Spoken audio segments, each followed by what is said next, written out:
Hi, it's அனு பிரசாத். இன்றைக்கி இங்கே வந்திருக்கோன்னு பார்த்தீங்கன்னா கேஎஃப்சி தான் சாப்பிட வந்திருக்கோம். இன்றைக்கி வந்து ஃப்ரைடே ஆஃபர் போட்டிருந்தாங்க. 8 பீஸ் பக்கெட் வாங்கினா இன்னொரு 8 பீஸ் பக்கெட் ஃப்ரீன்னு சொல்லி ஆஃபர் போட்டிருந்தாங்க. ஆனால் இங்கே வந்து பார்த்தா 6 o'clock அது ஸ்டாக் இல்லைன்னு சொல்லிட்டாங்க. ஸ்டாக் இல்லையா இல்லை ஆஃபரே முடிஞ்சான்னு தெரியல. அப்புறம் எதுக்கு இவங்க ஆஃபர் போடுறாங்க?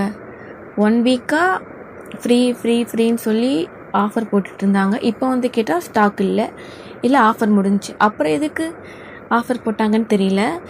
ஏன்னா 6 o'clock மேலே தான் எல்லாருமே ஒர்க் முடிச்சுட்டு வருவாங்க. ஃபேமிலியாக நிறைய பேர் வந்திருந்தாங்க. ஆனால் எல்லாருமே ஆஃபர் இல்லைன்னு கேட்டதுக்கப்புறம் பாதி பேர் அப்படியே போயிட்டாங்க. ஒன்று ஆஃபர்னு அனௌன்ஸ் பண்ணும்போதே இத்தனை மணிக்கு ஸ்டார்ட் பண்ணுவாங்க, இத்தனை மணி வரைக்கும் தான் ஆஃபர் இருக்குன்னு சொல்லணும். அதுவும் சொல்லலை.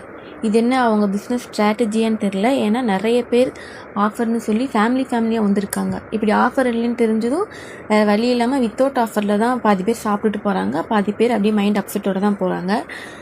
சரி, ஓகே, நாங்களும் வேறு ஆர்டர் பண்ணி சாப்பிட்டுட்டு அப்புறம் அந்த வழியாக போகும்போது இந்த டான்ஸ் பார்த்தோம். இந்த டான்ஸ் நேம் தெரிஞ்சால் மறக்காமல் கமெண்ட் பண்ணுங்கள். அதே மாதிரி யாரெல்லாம் இந்த ஆஃபரில் சாப்பிட்டீங்கன்னு சொல்லி கமெண்ட் பண்ணுங்கள். இல்லை சாப்பிடாதவங்க யாராவது இருந்தீங்கனாலும் மறக்காமல் கமெண்ட் பாக்ஸில் கமெண்ட் பண்ணுங்கள். நெக்ஸ்ட் எந்த மாதிரி வீடியோ போடலான்னு சொல்லி ஐடியா இருந்தால் கமெண்ட் பாக்ஸில் கமெண்ட் பண்ணுங்கள். இந்த வீடியோ பிடிச்சிருந்தால் லைக் பண்ணுங்கள், கமெண்ட் பண்ணுங்கள், மறக்காமல் சப்ஸ்கிரைப் பண்ணுங்கள். டாடா.